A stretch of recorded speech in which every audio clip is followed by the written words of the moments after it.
Hello friend, my self Akhil Kumar Rajput. Welcome to my channel technical engineering study. आज के lecture में हम लोग बात करने वाले हैं लूपिंग के बारे में। तो आज हम लोग पढ़ने वाले हैं लूपिंग। तो सबसे पहले हम आपको बता देते हैं लूपिंग क्या है।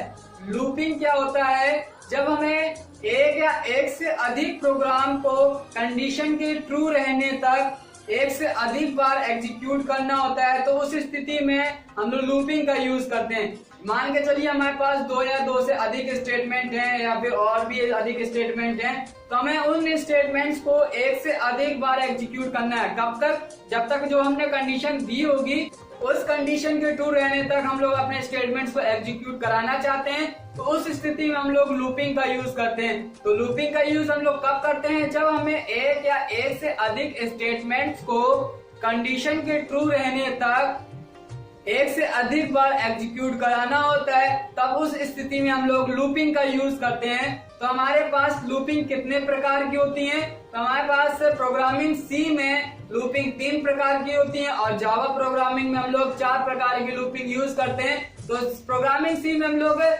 फॉर लूप, व्हाइल लूप और डू व्हाइल लूप का यूज करते हैं, जबकि जावा प्रोग्रामिंग लैंग्वेज में हम लोग for loop, while loop and do while loop, और इसके बाद जो चौथा लूप होता है वो होता है आपका फॉर ईच लूप। तो इन सभी के बारे में हम लोग एक एक करके एक एक वीडियो में पढ़ेंगे। तो आज हम लोग पढ़ेंगे लूपिंग के अंदर फॉर लूप को, कि हम लोग अपने प्रोग्राम में फॉर लूप का यूज कैसे करेंगे, इसका सिंटैक्स क्या होता है, और इससे रिलेटेड हम लोग एक प्रोग्राम भी बनाएंगे।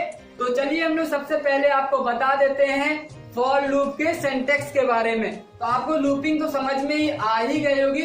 लूपिंग का हम लोग यूज कब करते हैं? जब हमें अपने एक या एक से अधिक स्टेटमेंट को एक से अधिक बार एग्जीक्यूट कराना होता है, तो उस स्थिति में हम लोग लूपिंग का यूज करते हैं। तो लूपिंग की परिभाषा हो जाती है जब हमें किसी एक या एक से अधिक स्टेटमेंट को कंडीशन के ट्रू रहने तक एक से अधिक बार एग्जीक्यूट कराना होता है, तो इस प्रक्रिया को हम लोग लूपिंग कहते हैं। लूपिंग हमारे पास प्रोग्रामिंग सी में 3 प्रकार की होती है और जावा प्रोग्रामिंग में 4 प्रकार की होती है। तो उनमें से हम लोग पहला प्रकार पढ़ लेते हैं आज फॉर लूप के बारे में। तो फॉर लूप का भी यूज हम लोग कब करते हैं? जब हमें किसी स्टेटमेंट को एक या एक से अधिक बार एग्जीक्यूट कराना होता है कंडीशन के ट्रू रहने तक, तो हम लोग फॉर लूप का भी यूज करते हैं, व्हाइल लूप का भी यूज करते हैं और डू व्हाइल का भी करते हैं। तो आज हम लोग पढ़ेंगे फॉर लूप के बारे में। तो आज का हमारा टॉपिक है फॉर लूप। तो फॉर लूप का सिंटैक्स क्या होता है, इसको हम लोग अपने प्रोग्राम में किस प्रकार यूज करेंगे, तो चलिए हम लोग देख लेते हैं। तो सबसे पहले हम लोग फॉर लूप का सिंटैक्स देखेंगे। तो फॉर लूप के सिंटैक्स में सबसे पहले हम लोग यूज करते हैं फॉर कीवर्ड का, और फॉर कीवर्ड के बाद अंदर हम लोग पैरेंथेसिस में 3 एलिमेंट्स का यूज करते हैं। सबसे पहले हम लोग यूज करते हैं इनिशियलाइजेशन का, इनिशियलाइजेशन, इसके बाद सेमीकोलन लगाएंगे, फिर कंडीशन दिएंगे हम लोग, जिस कंडीशन के आधार पर हमें लूप को एग्जीक्यूट करना है तो कंडीशन देंगे। इसके बाद इंक्रीमेंट या डिक्रीमेंट करेंगे। तो इसके बाद जो तीसरा पार्ट होता है हमारे पास इंक्रीमेंट एंड डिक्रीमेंट।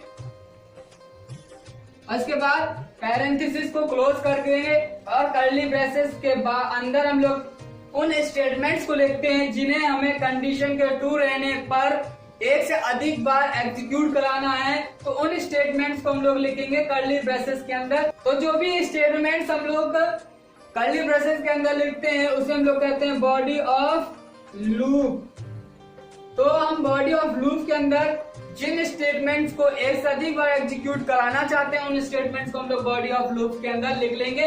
तो ये था आपका फॉर लूप का सिंटैक्स। तो फॉर लूप के सिंटैक्स में हम लोग क्या करते हैं? सबसे पहले फॉर कीवर्ड का यूज करते हैं, इसके बाद पैरेंथेसिस में हम लोग 3 एलिमेंट्स का यूज करते हैं। सबसे पहले इनिशियलाइजेशन, फिर कंडीशन, फिर इंक्रीमेंट एंड डिक्रीमेंट, और पैरेंथेसिस को क्लोज करके कर्ली ब्रेसेस के अंदर उन स्टेटमेंट्स को लिखते हैं जिन्हें हमें एक से अधिक बार एग्जीक्यूट कराना होता है कंडीशन के ट्रू रहने तक। तो यहाँ पे इनिशियलाइजेशन का क्या मतलब है, कंडीशन का क्या मतलब है, इंक्रीमेंट और डिक्रीमेंट का क्या मतलब, चलिए हम आपको समझा देते हैं। तो हमें जब भी हम लूपिंग का यूज करते हैं तो लूप को एग्जीक्यूट करने के लिए हमें उस लूप को चलाने के लिए एक वेरिएबल की जरूरत रहती है।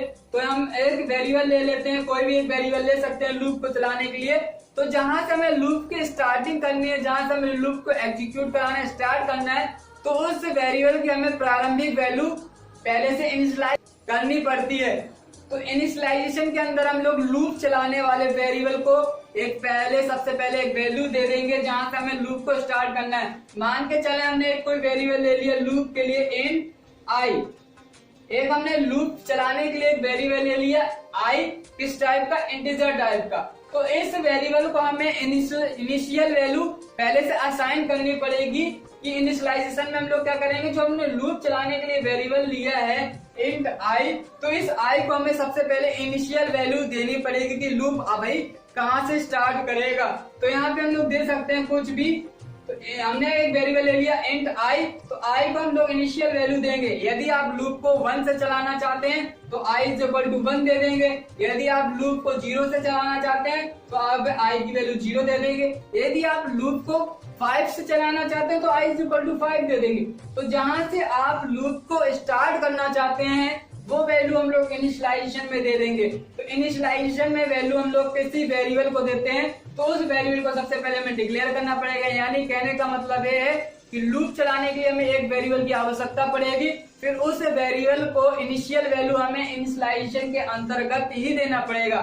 फिर हम लोग सेमीकोलन के बाद कंडीशन देते हैं। कंडीशन में क्या देते हैं, जहां तक हमें लूप को चलाना होता है, जहां तक हमें स्टेटमेंट्स को एग्जीक्यूट करना होता है जिस कंडीशन तक, तो वो हम लोग कंडीशन दे देते हैं। मान के चलो हम लोग 1 से 100 तक गिनती प्रिंट करा लें तो इनिशियलाइजेशन में हम लोग दे देंगे 1। यानी लूप कहां से स्टार्ट हो जाएगा, 1 से, और कहां तक चलाना है, 10 तक। तो हम लोग कंडीशन दे देंगे कि आई की वैल्यू जब तक 10 या 10 से छोटी है तब तक कंडीशन ट्रू रहेगी। तो यहाँ पे क्या होगा, लूप स्टार्ट हो जाएगा 1 से और कहां तक चलेगा, जब तक आई की वैल्यू 10 या 10 से छोटी रहती है। तो जैसे ही कंडीशन फॉल्स हो जाएगी वैसे ही लूप कहाँ पे, प्रोग्राम कंट्रोल कहाँ पे आ जाएगा, लूप के बाहर आ जाएगा।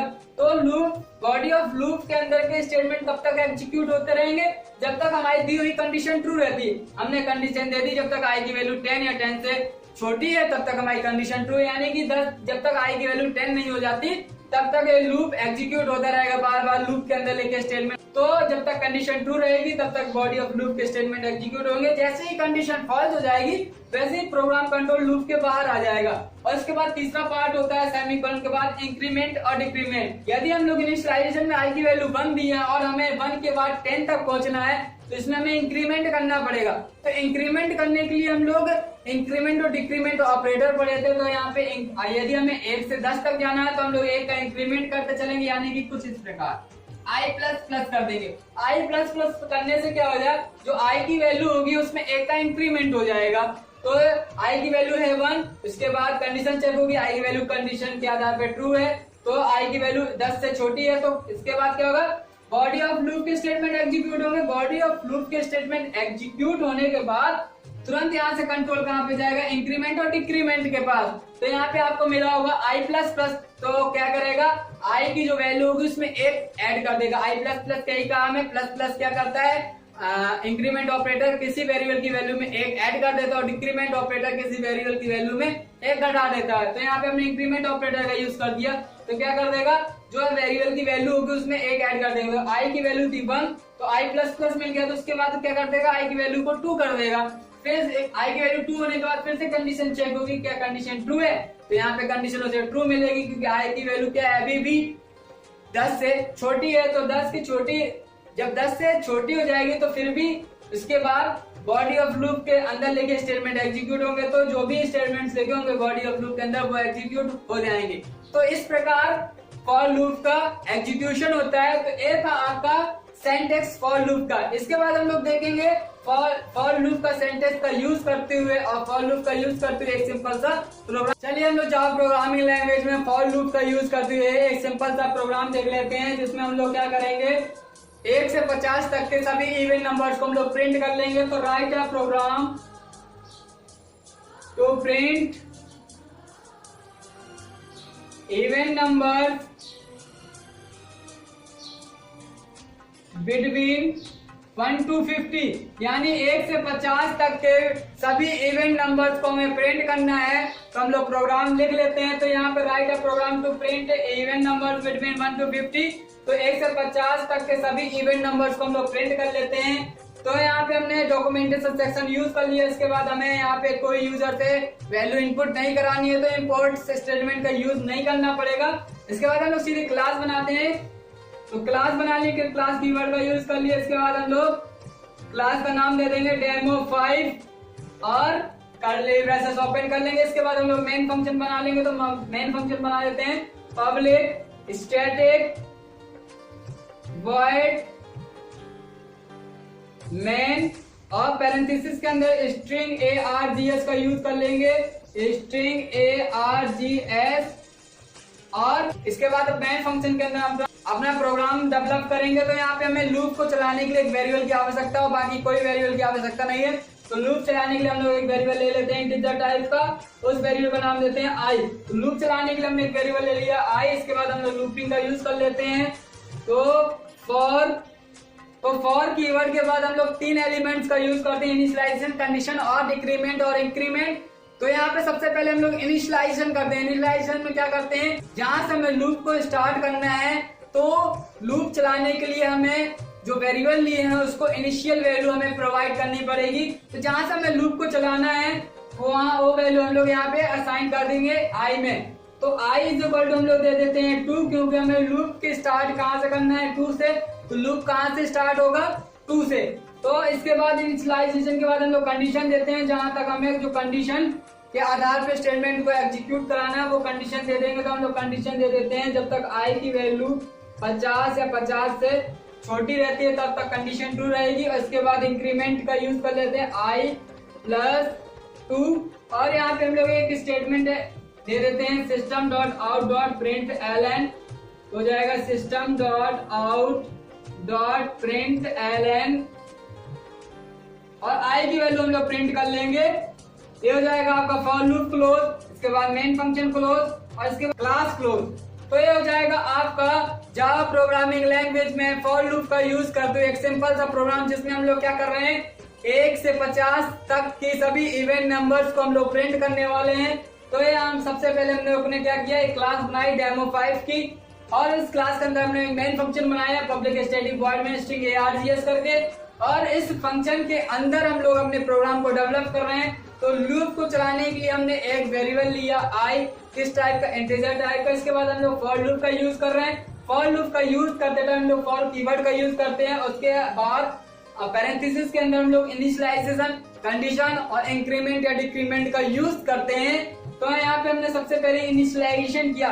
इनिशियलाइजेशन में हम लोग क्या करते हैं, जहां से हमें लूप पे स्टार्टिंग करनी होती है तो वहां पर हम लोग लूप को चलाने के लिए जो वेरिएबल लिए हैं उसको इनिशियल वैल्यू प्रोवाइड करते हैं। तो हमें लूप को यहाँ से क्या करना है, लूप की स्टार्टिंग 2 से करनी है। तो हमने आई वेरिएबल को इनिशियल वैल्यू प्रोवाइड कर दी 2। तो आई इज इक्वल टू हो गया 2, तो हो गया इनिशियलाइजेशन। इसके बाद हम लोग कंडीशन देते हैं। तो कंडीशन में क्या देते हैं, जहां तक हमें लूप को चलाना है वो कंडीशन देते हैं। तो हमें 1 से 50 तक के सभी इवेंट नंबर्स को प्रिंट करना है, यानी कि मैक्सिमम वैल्यू क्या होगी 50। तो हमें लूप को कहां तक चलाना है, 50 तक। तो हमने दे दिया जब तक आई की वैल्यू 50 या 50 से छोटी रहती है तब तक कंडीशन ट्रू रहेगी। और कंडीशन के ट्रू रहने तक लूप के अंदर के लिखे स्टेटमेंट सभी एग्जीक्यूट होते रहते हैं। जब तक कंडीशन फॉल्स नहीं हो जाएगी तब तक प्रोग्राम कंट्रोल लूप के बाहर नहीं आएगा। तो जब तक कंडीशन ट्रू रहती है लूप के अंदर लिखे स्टेटमेंट एग्जीक्यूट बार बार एग्जीक्यूट होते रहते हैं। तो हमने कंडीशन दे दी कि जब तक आई की वैल्यू 50 से 50 से छोटी रहती है तब तक कंडीशन ट्रू रहेगी और उस स्थिति में लूप के अंदर लिखे सभी स्टेटमेंट एग्जीक्यूट होते रहेंगे। फिर कंडीशन के बाद हमने इंक्रीमेंट का यूज किया है कि आई की वैल्यू में 2 का इंक्रीमेंट बार बार होता रहेगा। तो इसको हम लोग एग्जीक्यूट करके देख लेते हैं क्या आएगा हमारा आउटपुट। तो सबसे पहले जैसे ही लूप की स्टार्टिंग होगी तो लूप में इनिशियलाइजेशन वैल्यू हमने दे दी है आई इक्वल टू 2, तो आई की वैल्यू हो गई होगी 2। तो कंडीशन चेक होगी तो देखेंगे कि आई की वैल्यू 50 से छोटी है। तो यहाँ पे देख रहे होंगे आई की वैल्यू है 2 और 50 से छोटी है तो कंडीशन हो गई ट्रू। तो कंडीशन जैसे ही ट्रू होगी तो फॉर लूप के अंदर लेके स्टेटमेंट्स एग्जीक्यूट हो जाएंगे। तो फॉर लूप के अंदर जो स्टेटमेंट लिखा वो एग्जीक्यूट होगा। तो यहाँ पे हम लोग क्या कर रहे हैं, आई की वैल्यू को प्रिंट कर रहे हैं। तो आई की वैल्यू प्रिंट हो जाएगी। तो आई की वैल्यू में जो भी आई की वैल्यू को प्रिंट हो जाएगी, आई की वैल्यू क्या है 2, तो प्रिंट हो जाएगी 2। चूंकि प्रिंट एलन मेथड का यूज किए थे इसके बाद जो कर्सर होगा न्यू लाइन पे मूव हो जाएगा। तो इसके बाद जो भी स्टेटमेंट एग्जीक्यूट हुआ है, इस स्टेटमेंट के एग्जीक्यूट होने के बाद क्या होगा, इंक्रीमेंट। तो जो आई की वैल्यू होगी उसमें 2 का इंक्रीमेंट हो जाएगा, तो आई की वैल्यू है 2, तो आई की वैल्यू में 2 का इंक्रीमेंट जब हो जाएगा तो हो जाएगा 4। तो आई की वैल्यू हो गई यहाँ पे 4। तो फिर से कंडीशन चेक होगी कि आई की वैल्यू 50 से छोटी है, तो कंडीशन ट्रू है क्योंकि आई की वैल्यू 4 और कंडीशन दे रखा है 50। तो 50 से छोटा है की वैल्यू, तो फिर से क्या होगा, लूप के अंदर लेके स्टेटमेंट एग्जीक्यूट होंगे, यानी कि फिर से आई की वैल्यू प्रिंट हो जाएगी। तो आई की वैल्यू हुई थी 4, तो फिर से आई की वैल्यू प्रिंट हो जाएगी 4 और कर्सर न्यू लाइन पे मूव कर जाएगा। फिर से इंक्रीमेंट होगा तो आई की वैल्यू हो जाएगी 6, क्योंकि आई प्लस 2 दिया है, तो आई की वैल्यू थी 4 में 2 ऐड हो जाएगा तो हो जाएगा 6। फिर से कंडीशन चेक हो क्या आई की वैल्यू 50 से छोटी है, तो कंडीशन फिर से ट्रू मिलेगी, फिर से आई की वैल्यू प्रिंट हो जाएगी। तो ये प्रोसेस चलती रहेगी जब तक कंडीशन फॉल्स नहीं हो जाएगी, तब तक एक ऐसी प्रोसेस चलती रहेगी। फिर संख्याएं भी प्रिंट होते जाएंगी 2, 4, 6, 8, 12, तो ऐसे सो ऑन इवेंट नंबर सभी प्रिंट होते जाएंगे। जब तक कंडीशन ट्रू होगी तो ये प्रोसेस चलती रहेगी। जैसे ही कंडीशन फॉल्स हो जाएगी वैसे ही प्रोग्राम कंट्रोल फॉर लूप के बाहर आ जाएगा।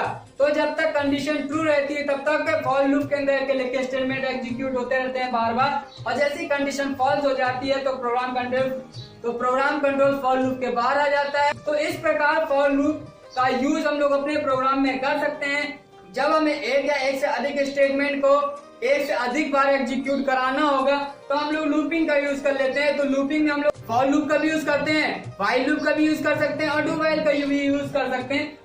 तो यहाँ पे हमने देखा कि जब हमें एक या एक से अधिक स्टेटमेंट को एक से अधिक बार एग्जीक्यूट करना होता है तो हमने पहला तरीका देखा फॉर लूप। इसके बाद हम लोग देखेंगे while loop, do while loop और फॉर ईच लूप भी देखेंगे। तो एक था फॉर लूप का सिंटैक्स और उस सिंटैक्स का यूज करते हुए एक सिंपल सा प्रोग्राम।